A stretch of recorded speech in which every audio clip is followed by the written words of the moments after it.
the world. Today we're going to be looking at factors that can promote reading in a school. And we have been having issues with technology, but we have sorted them out. And what you're going to be looking at, kindly you have to watch this video to the end for at least to understand everything. So we are going to start with, firstly, we're going to look at things that you can do to promote reading in a school and things that teachers have done that are least affecting reading in schools. One of the things is, let's look at things like, let's start with these words: blending and segmentation. So what is blending and what is segmentation?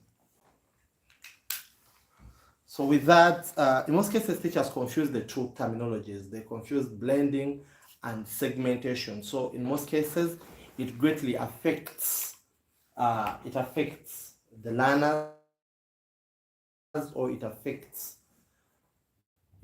greatly affects the learners and also the meaning. So what is blending? If you look at this blend, and I get something like this chalkboard, and I chop this. I'm chopping it right now, like that. Then I put these chopped carrots into the blender, and I put them in the electricity, and it starts blending. So that's what they call blending. What does that mean? It simply means that I would have got, members, can you let me know if the sound is okay? Let me know if the sound is okay, please, guys, so that I can continue. So what does that mean? Yes, I don't know whether the sound is okay, but let me know.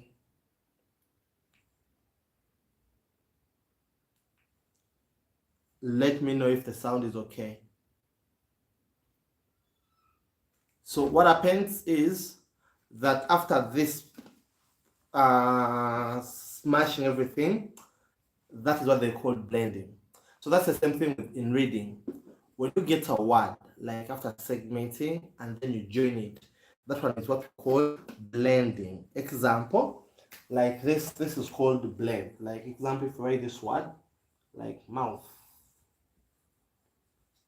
Now the question that leads us to have one word is called blend the word above. So if we blend this word, this is sound, this is sound, this is sound, the word will be mouth. This is sound this is sound ow, and this is sound, because if we join them, they'll make the word mouth. It's the same thing. If we blend this, we shall get a juice, and that juice is called carrot juice. So what does that mean? Now segmentation. I've got this carrot and I start chopping it. I'm segmenting it into pieces like this, like this, like this, like this, like this. I'm segmenting from the bigger carrot to the smaller pieces. Are you getting me?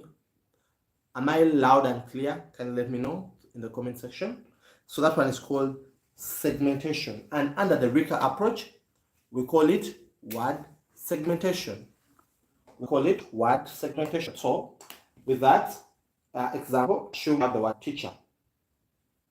Teacher, that's the word teacher. Now we are using the RICA approach, and RICA stands for Reading Implementation Campus Approach. I believe there's so many people here, teachers who have ever received the Reading Implementation Campus workshops. And if you have never received any, it's also an opportunity for you to get to know about the RICA approach. So what does that mean? Like if we get this word and bring like T, E, Ch, and A. This is the sound.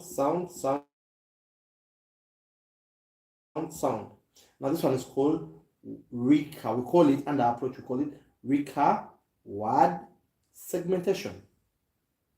We call it RICA word segmentation. So there is a big difference between blending and segmenting. Segmenting is separating. Blending is putting together. Segmenting is separating. And blending is putting something or the word together. So today we're going to be looking at things that can promote reading, about 10 to 20 things, and that is one of it. So in most cases, teachers confuse learners, segment, blend. Let us start. Now, one of the things that we're going to be looking at today, and if you're joining us, don't forget to let us know where you are watching us from. Help us at least to understand where you're watching us from, so that we can also help me with that.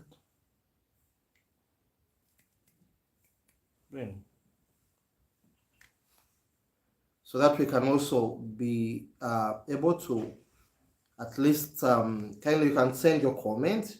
If you have any question that you'd like us to respond to, feel free to send it, so that at least we can be able to respond to any question on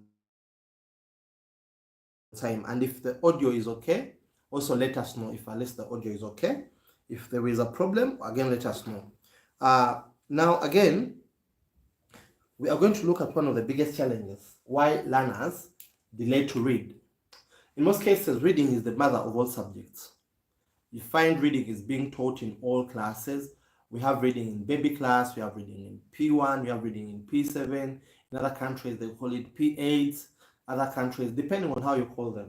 But one of the challenges why so many learners delay to read or struggle with reading, the entire challenge starts with us, the teachers. Why? Teachers? There are two major factors here. The first thing is, in most cases as teachers, we teach the way we major in class when we are teaching. We teach the way how we are taught. Imagine 20 years down the road, the way how they taught you is the way how you want to teach. And secondly, we again teach the way how we were taught to teach. Like example, most of us, if you ask so many people, how did you learn how to read? We learned how to read by the grace of God. So you find yourself teaching the way how you are taught to teach. Like in colleges, when you go to colleges, one of the biggest things in the colleges is we are mainly taught basically to just pass questions. Yes, we pass questions and majorly not get written. So you find ourselves that we teach the way how we are taught. Kindly, if you're joining us, don't forget to drop a comment, tell us where you're watching from. And yes, let us keep the conversation going in the comment section, in the chat. And if you have any question, kindly drop it in the chat section. I promise we are going to attend to the question. So that's also another challenge. Now, another thing that at least we should also know, when we go to schools, most of us were taught letters. Now, in most cases, for reading to come out effectively, learners don't learn reading through letters. Letters just help them to recognize the sounds, or yes, those symbols. But learners learn reading through sounds. Now, the biggest challenge comes in that while teaching these learners, sounds. And others who have the knowledge of the sounds have a belief that if I know sounds, I can teach reading. Yes, we have on several occasions, and most of the workshops are saying that knowing sounds and teaching reading are totally different things. You might be knowing your sounds and also teaching reading. Those are totally different things. So what does that mean? Today you find that most of the burden of teaching reading is purely loaded on the lower class teachers. And that's why you find that all the challenges that we have in most cases, you find if at times learners can read well in the lower classes, but whenever they go up in the upper classes, they struggle. They struggle greatly. Why? Because of one major challenge. In the upper classes, we don't greatly give reading attention because we believe it's the role of the lower class teachers. So what should we do right? In order for that to change, all teachers from baby class, that is nursery or ECD, to upper primary, basically this is what we advocate for under the RICA approach. All teachers should be teachers, upper primary. All teachers should be teachers of reading. All of us should be teachers of reading. Why? Because there is reading in math, there is reading in SST, there is reading in science, there is reading in English. And I will base this on the context of the national exam set in Uganda. UNEP always says that children fail simply because they can't read and comprehend. But the reason why they can't read and comprehend is not because they have done UNEP in lower classes. They have done those final assessments in the upper classes. But because the upper class teachers don't look at it as their responsibility, they don't give it a lot of attention. So for us at least to support our learners, in all classes, reading has to be given deep attention. That's one of the major things, or the factors, if at least a school basically invests in supporting children to read. And there is no marketing strategy that promotes any school like reading. Why? Because in most cases, some schools do invest a lot in the final exams, P7, but that is one event. But throughout the year, throughout the term, you are teaching learners, and these learners are your market. These learners are your market. So what happens if at least you give your market time? These are the same learners who can. Members, if you have any question, kindly share it in the comment section. I promise I will respond. I want to see any questions. Thank you. Hello, Teacher Peter. We are here. We can hear you perfectly fine. Thank you very much. Yes, Teacher Masiko. Wow. Thank you, Teacher Masiko, for being an ardent supporter and cheerleader of Teachers in Need and Teachers Save Africa. Thank you, Teacher Peter. I'm watching from Green Hill Primary School, Uganda. Thank you. Primary School, Uganda. It's a pleasure. And also, guys, we can also share this live. You can just share it maybe in your status, in your maybe the group that you know, so that people might also join and they watch. Yes, you can share it now, you can share it in future, you can share it anytime. People can at least always find this. It's not time bound. They can get and learn. So as you have said, our biggest challenge again here is in most cases, teachers in the upper classes believe that reading has to be taught only in nursery and lower classes. Something which is not right. All teachers from baby class up to P7 have to be teachers of reading. All teachers have to be teachers of reading. And why? They should be teachers of reading simply because there is reading in math, there is reading in SST, there is reading in science, there is reading in English. These subjects are not taught using symbols. They are taught using sounds or phonetics. So that's why it is our collective responsibility as all teachers to understand how, or to learn how to teach reading in our respective classes. So then the other thing is that all teachers should be doing, you know, that if at least one have to address the challenge of reading in our Africa, the entire world. Firstly, people have to respect and appreciate what they culture. People have to respect and appreciate what we call culture. What does culture mean? You find that I'll give an example of places, just places. If you look at most of the places, and Uganda inclusive, even the United States of America, I'll just give the word America. America. I'll also give another one. England. England. England. I'll give another word. Uganda. I'll write another one. Rwanda.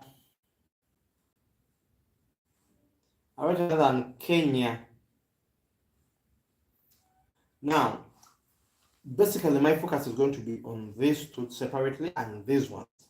Now, if you look at these countries, America and England, mainly they use English. They mainly use English. I think, yes, Lynette Blaze, well done. Thank you, Lynette Blaze. I'm not a teacher, but here to learn for my son's sake. I want to be informed as a parent. I want to be an informed parent. Thank you. Thank you, Lynette Blaze. You want to be an informed parent. And by the way, we greatly love informed parents, because you can't lie an informed parent. And they can't be lowered maybe because of buildings, what or what. No. So you find that America, mainly for them, they use what they call American English. Britain or England, they use what they call the British English. Now, if I come to East Africa and other countries in Africa, we use the English based on who colonized us. Who colonized us? Now, if you look at most of the African countries were colonized, the English-speaking countries were colonized by Britain. So meaning we majorly use the British English. So what does that mean if you're using the British English? It simply means, guys, if you're just streaming, don't forget to like the live.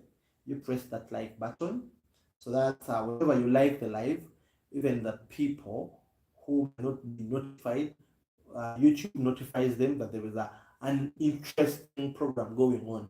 So kindly like the live, like the live, like the live, like the live. I don't know whether you know where the like button is. Look for it.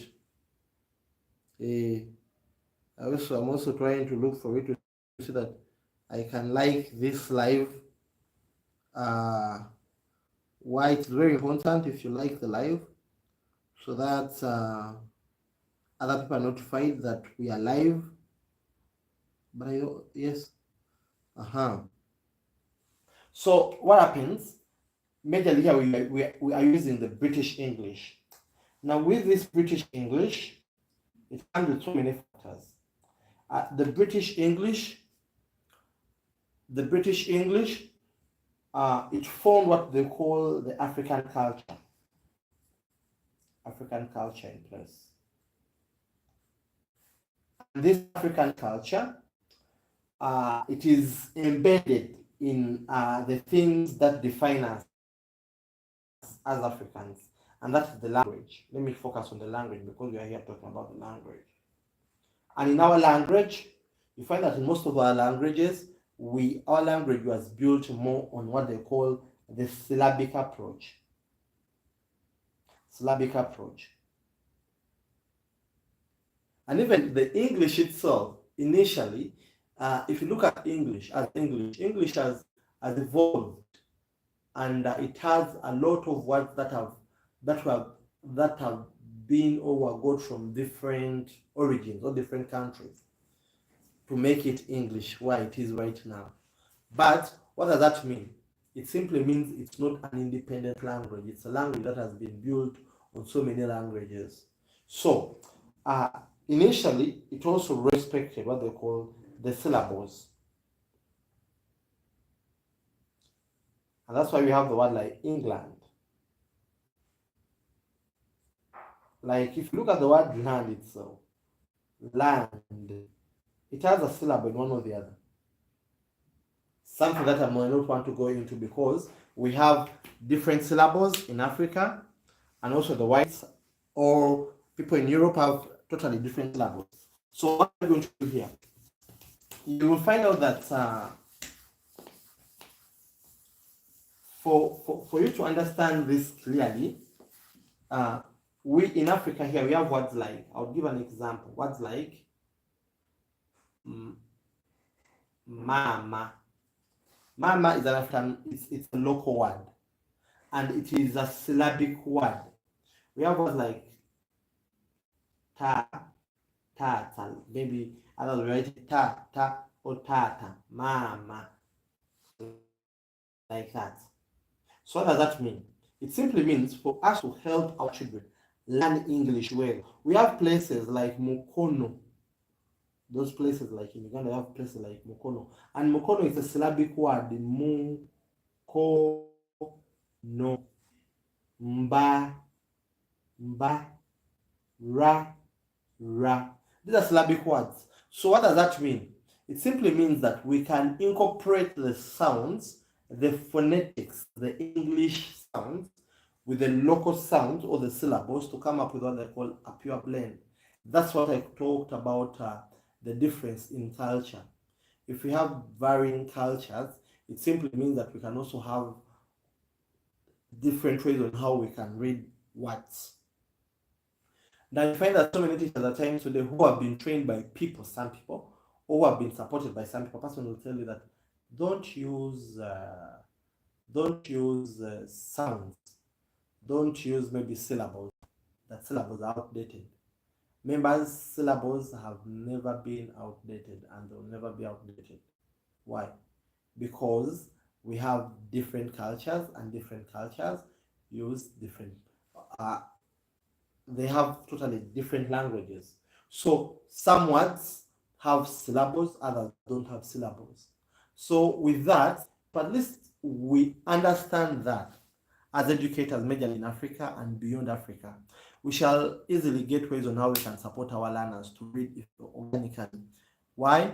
By not at times enforcing maybe approaches or things that might not be compatible, that might not be applicable to this society. They might be applicable here, but when they're not applicable to the Western world. So that at least I believe that gives a simple analysis on how we should go about the issue of reading. Another thing is another issue is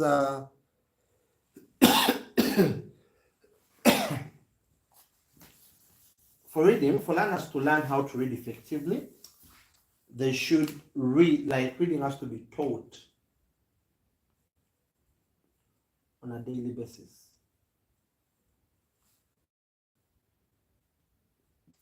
I would like to, as I'm also sipping a glass of water. Yes, this is a glass of water that you're saying.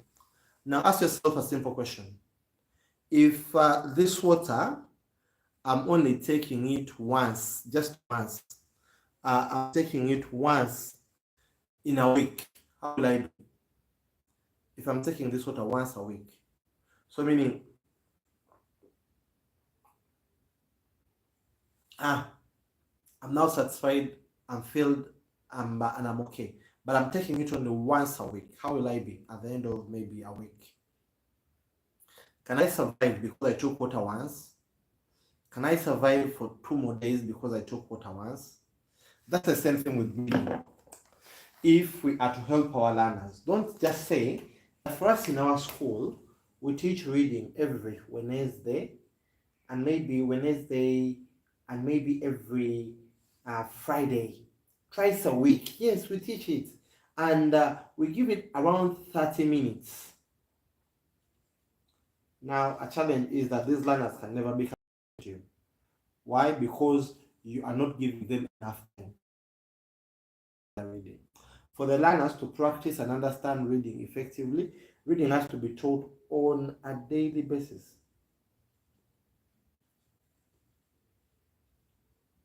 Daily basis, from Monday to Friday.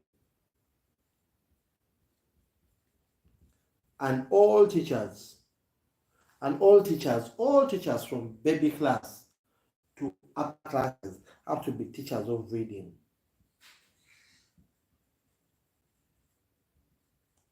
in their respective subjects.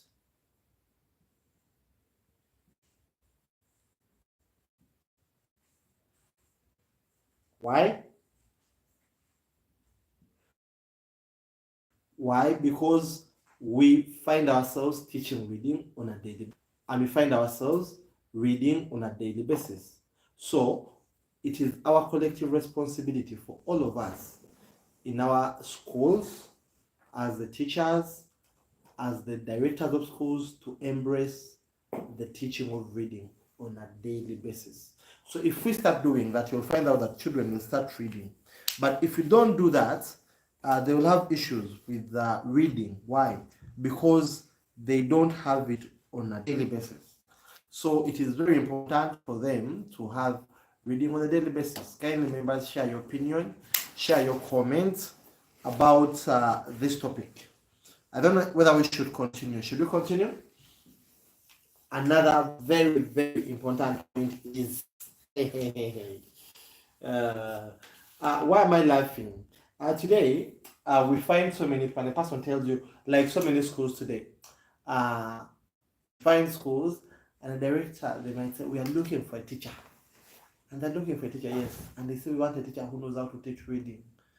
And to them, knowing how to teach reading is knowing sounds. Let me ask you a question. If you're looking for a math teacher and you find a person, a math teacher, a person who knows numbers from number 0 to number 1 million plus, does this make a person to qualify to teach math? It's a simple question, and I would like your comments in the comment section, members. Does just knowing numbers from 0 to 1 million, or even 30 million, 100 million, does it mean that that person can teach math? So now that's the biggest challenge that we're having in this Africa, in the entire world, when it comes to reading. People believe that just knowing sounds, or what other people call phonetics, you can teach reading. It is totally not correct. Knowing numbers can't make you a teacher of math. So there are so many things that people have to understand. That's why you find when a person goes for an interview, they say, do you know sounds? Which sound is this? Person says, sound. Which sound is this? Sound sh. Which sound is this? Sound I. This teacher knows how to teach reading. So you find that in most cases, people put a lot of money, like school directors and governments even, they put a lot of money in constructing amazing buildings, but at the end of the day, we don't take time to put money and resources and time in supporting teachers to become competent enough when it comes to teaching reading. We have not put enough resources, we have not put enough time, and you find that, I would say, the reason why learners are struggling, we are blinded. We don't have a clear picture on what it takes for children to read. We just believe maybe if I buy textbooks, they'll read. If maybe we give them so many words, that's why you find in so many schools they have over thousands and thousands of words, so that learners can just cram them, they will read. The purpose is not all about having so many words. The purpose is all about doing the right thing. So it's not about sounds. For reading to be effective, it is beyond just knowing sounds. More than just knowing sounds. There are so many things that have to be involved. Remember, thank you for joining.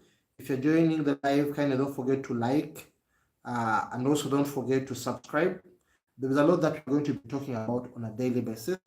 We'd like to make these lives at least after a day, we have a live like that, so that we support the nation. Those ones who will appreciate, they'll appreciate. Those ones who will not appreciate, above all, if God has appreciated, that's it. That's what we want, and that's our desire. And as long as there is a change in the lives of the learners we teach, it's a win, a very big win on our side. So with that, members, let us proceed. So it simply means teaching reading is far, far more than just knowing sounds. I believe you have understood that. Then, what are the other challenges? Why and that we should also look at as educators, or issue, not a challenge, but the biggest issue is also the leaders, the school leaders.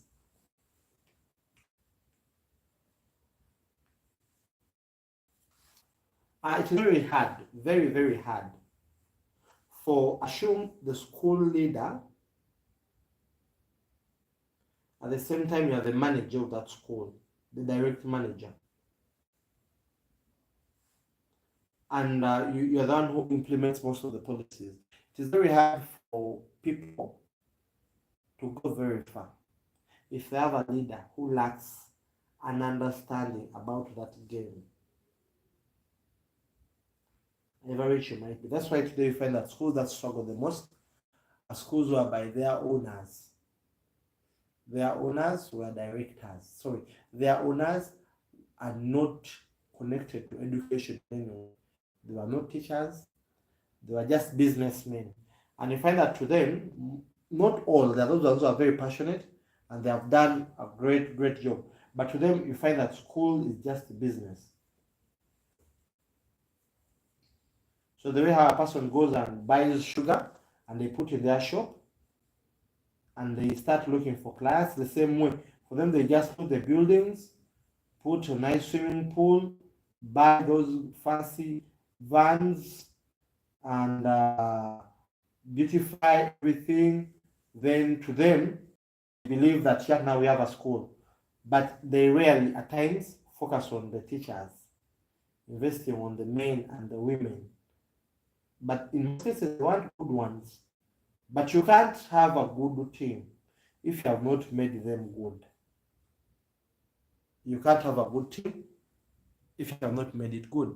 So it starts with you as the owner, the vision bearer, so that you first invest in making your team good so that they can also give you results. So the reason why we are struggling with breeding is that most school directors don't even understand it. And school leaders and head teachers in government schools, they don't understand it. To them, it is something that is not of an emphasis. It is something that they believe should be an emphasis in the lower classes. And they put all the burden on the teachers of the lower classes. So as long as you don't have any picture on what is the blood of the school, I would say this: reading is the blood. Reading is the blood of any school, big or small. So if you want to go very far at school, it is your role and your responsibility to at least give reading more time. You give it your utmost best. Why? Because if these learners can read, it simply means they can also give their best. Hope I'm clear with that. Now let us proceed. So as leaders, always take time to look for sessions. Currently, either we have a workshop, an upcoming workshop, and we always have workshops in different schools. We have one that is upcoming at our center for school leaders, and one is for the teachers. You can reach out to us and see how your teachers can be supported or how your schools can be supported. Then the other main thing is why at times you find that children are struggling reading, because reading is not examined at the final exams. Now, anything that is not examined, you find that it really gets attention. It really gets attention because a person, no one is accountable. There's not always accountable. There's no school that is accountable, because at the end of the day, you find that, like I'll give an example of Uganda. In Uganda, we have 4 subjects. We have English, we have science, We have social studies, that is at primary level, commonly known as SST. Then we have mathematics. Now, if you look at these four subjects, now there is no teacher who can be held accountable when kids fail, that they failed because they failed reading. Because here there is no reading as an independent subject. So you find that because I believe we have just failed to make, as Africans, we have to make enough research, and we have to do an overhaul on our education and see ways on how reading can get into the mainstream teaching and how it can become a real subject.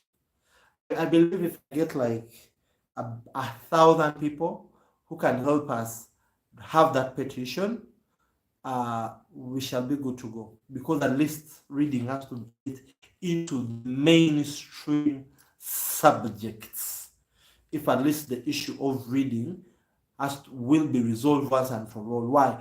If it does that, if it gets there, it simply means it will be put on the timetable fully. It will be taught on a daily basis. And there will be people to be held accountable. Why is the child failing reading?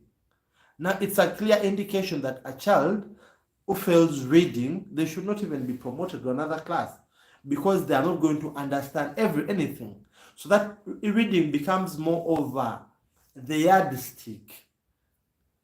As I'm using the word reading, in other countries you might find them using the word literacy. So literacy becomes more of the yardstick. So I don't know whether I'm making any sense. If I'm making any sense, kindly drop a comment in the comment section. I would like to hear from you.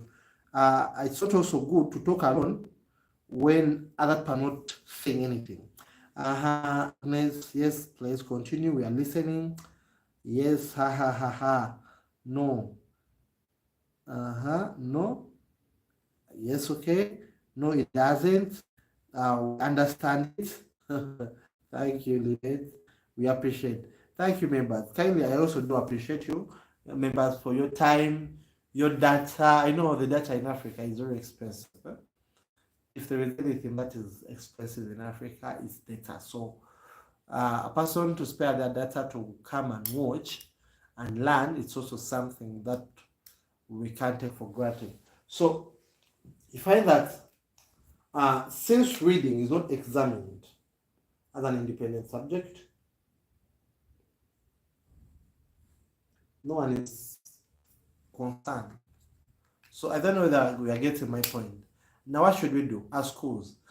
We always encourage schools, and we have started that at teen or under teachers in need. We encourage schools to always assess learners in reading from baby class up to P7. But the only challenge is at times even teachers don't know how to set questions. Others don't even know how to set a basic reading question. You find that so many people confuse reading and English. They set English questions in reading. So it's a big challenge. And then you also find that, I would say, I've seen so many books on the market, the literacy books, the reading books. Most of them are made by people who have not yet taken time to do enough revision and enough research, and also who don't understand the topic of reading clearly. And then you find that so many people at times talk about reading from the point of I love reading, I enjoy it, maybe I was trained, I have it in my blood. But some of us are doing this because it is not even a calling, it's more than a calling. We are victims. I repeated classes, I repeated thrice in primary simply because I couldn't read. So I know the pain that a person feels when they can't read. I don't know whether you get my point. So it is something that I am very, not even just passionate about, but I'm extremely concerned, because I know the pain that a child feels when they have repeated, yet when the school has bagged, the school has made money. And even the next time when they are repeating, you tell the parent to pay money afresh. Why? You find that some people don't take time to address the challenge. Now, the next one, I would like us to see this, how we have brought back our